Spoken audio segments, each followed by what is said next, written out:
had clothing for warmer climates, and then those for colder climates I left. And then when I came to visit, because I had an event in May, that's when I brought a second suitcase along, because I was going to colder climates, but also shortly after to a warmer climate. So that's more how to really pack for that.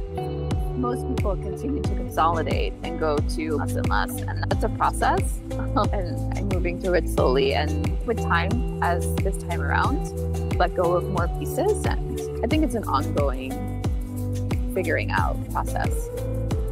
When you were in Colombia earlier this year, how did it feel like to only be traveling with the clothes that you had brought and not having like your usual access to all the things that you had? And how did that affect your day-to-day? It didn't. If anything, what it showed me is I turned to the same pieces. It's on a smaller scale, but similar behavior in the sense of, oh, there were some clothing that I wore all the time. And also I would just wear similar pieces time and again. And it also depended on the climate, because I was up outside of Medellin in the mountains. So that was cooler climate.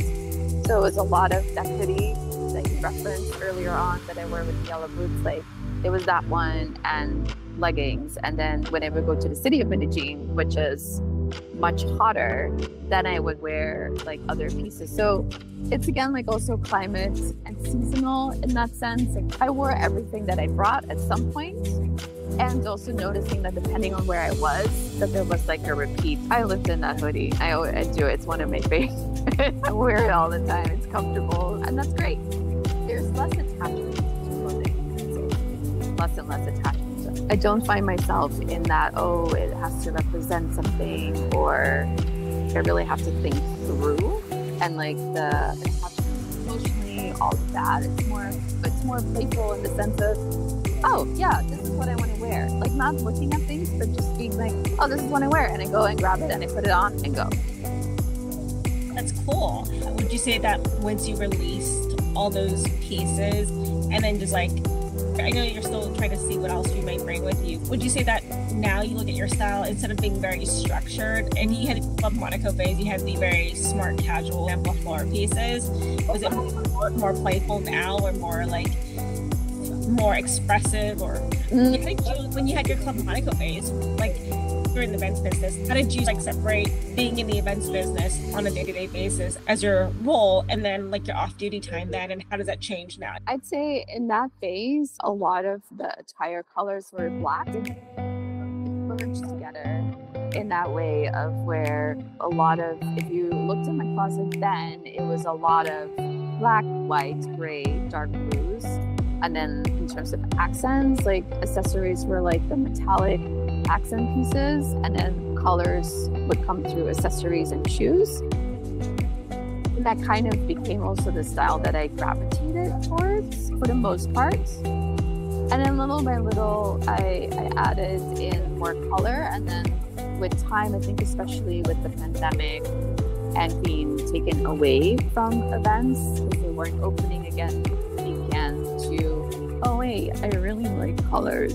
And it's interesting because I think that's a way also where it shows how one moves through life. It's like growing up in Curaçao, and there people do dress up regardless of, you do not leave your house in sweats. There are people who might, I'm not saying it doesn't happen, but it's like there is that focus of, yeah, you dress, and you do dress differently during the day, during the evening, and especially when you go. I think that's like where it really began of, yeah, you don't look the same in a short amount of time. Which today I would be like, it doesn't matter to me. That's generally speaking what I grew up in. And it was a lot of colors, like vibrant, colorful. And so it's interesting looking back of like how that transition happened. Like it stuck with me for so long. Then through where I was in life, aesthetics change, work, it really went into this black, white, gray, and then being out of it and being like, oh no, I want more colors. Because I did notice that even before the pandemic, I was like, wow, my closet, it's so dull. It wasn't dull, but I want more color. So I began that little by little, and then throughout the pandemic, that integration began even more so. And then I started to incorporate that back in the event work, where I wear more colorful accent pieces in terms of clothing itself versus accessories. And so in a way, it's like cycle. It's circular. from early beginnings to now, okay, that's where, and that is more where I feel it is in colors. Do you feel like now that you're getting ready to be on the road again, that your style is less important because you're still figuring out? I know you mentioned you're going to do something with sustainability or the environment. Do you feel like now, heading into this the clothes that you are bringing with you as a sort of aesthetic, not as important to you days when you were in the events business? I don't know if it ever was important, more so than, and I say like truly important, it goes back to the growing up in Curaçao, is where that's how it was presented. I don't attach like a lot to it, rather of, oh, this is what there is, and I combine and I wear. And because there's no separation for me in what I wear when I wear. Like back in the day, it was like, oh, you're gonna go to the park, you wear something casual. You're going to a gala, you wear something formal. Not that I don't wear a gala just like during the day, but the other day someone was like, wow, you're really dressed up, and I'm like, I have this, I can wear it whenever I want. So it's less going within the conformity of this is the little boxes, this is the time, this is the occasion, with what there is. And of course, again, if you're going to a wedding, but even that, it varies for the place that you live. Like I remember when I moved to Holland, Curaçao, I was like, wow, okay, that's very casual, but where it's a place where in Curaçao you would dress more up. But then there's a nuance in it, and there is no right or wrong in it. And if anything, I think with all of those experiences, I don't think about it. I think that's the best way I can answer your question. I actually don't think about it. I just go and I'm like, oh, this is what I'm sensing today. And then I go with it. That's beautiful. Tell me a little bit more about how you ended up with the fur jackets. Did I notice that when I was going through the box? I'm going to pull it up. Yeah.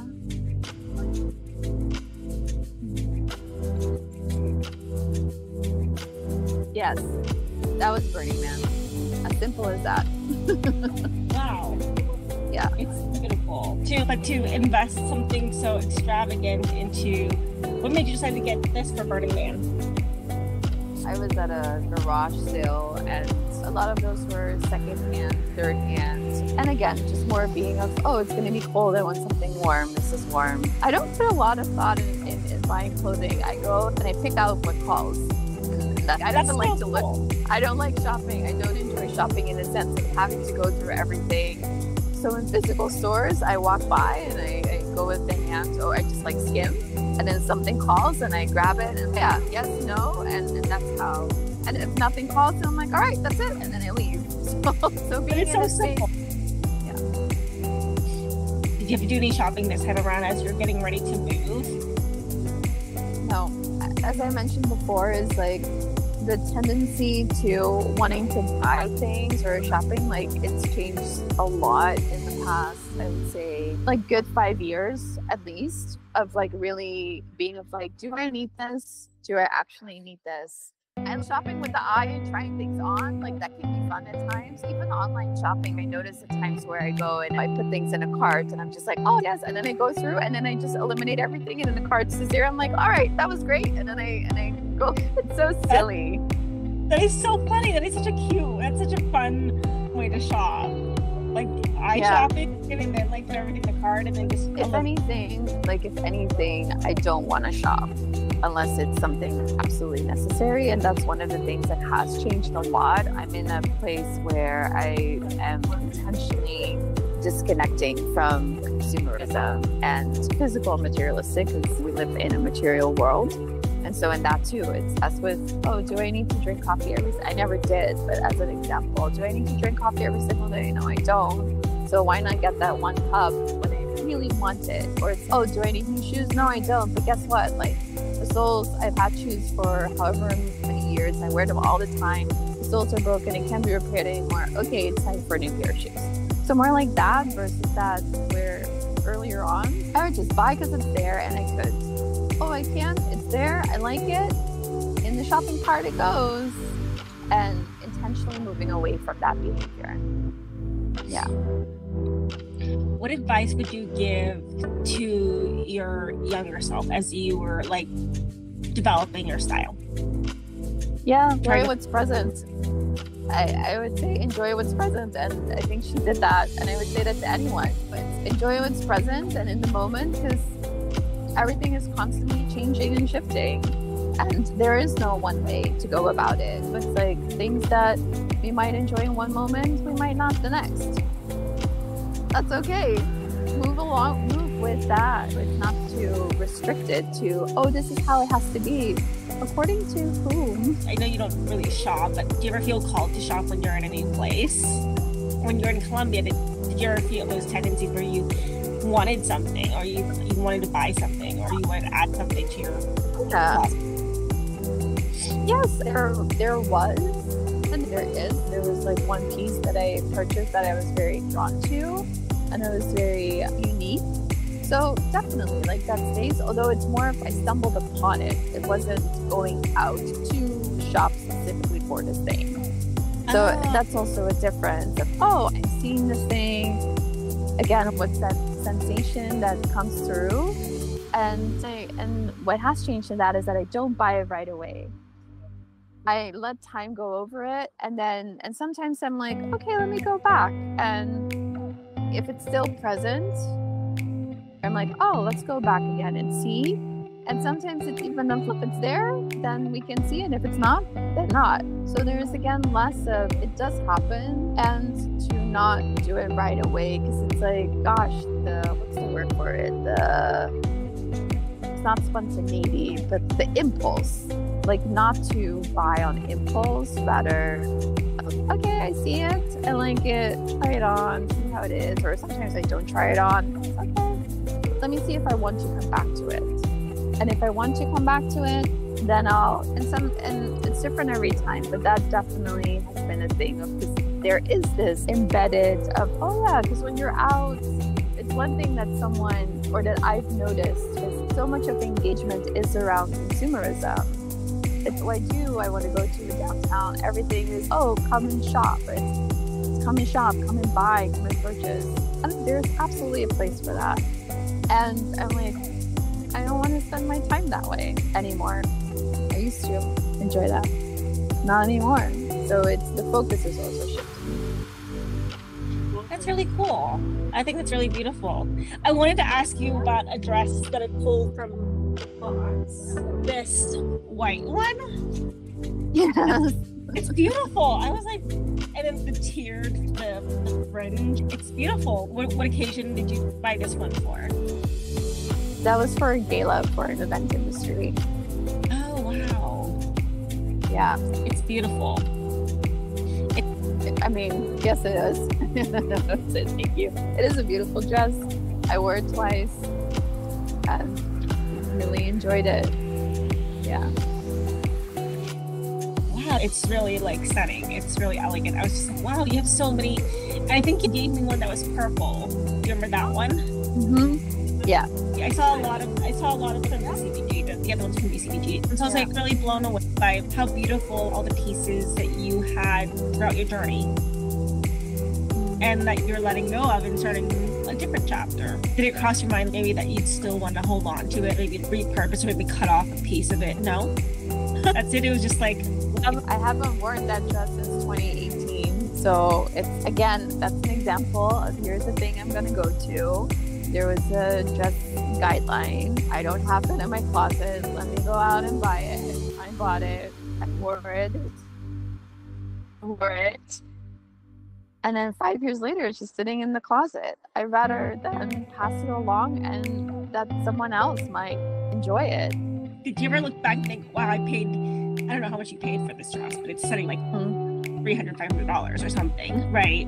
Or something like that. I don't know. But did you ever think, I think it was on sale. Okay. But did you ever think, oh my gosh, I paid full retail for this or something? Or like I paid a lot of money and it was hard to let go? Wow. It's beautiful. I love the way you effortlessly arrived at letting go. Okay, I haven't worn this since 2018. It's time for someone else to enjoy it.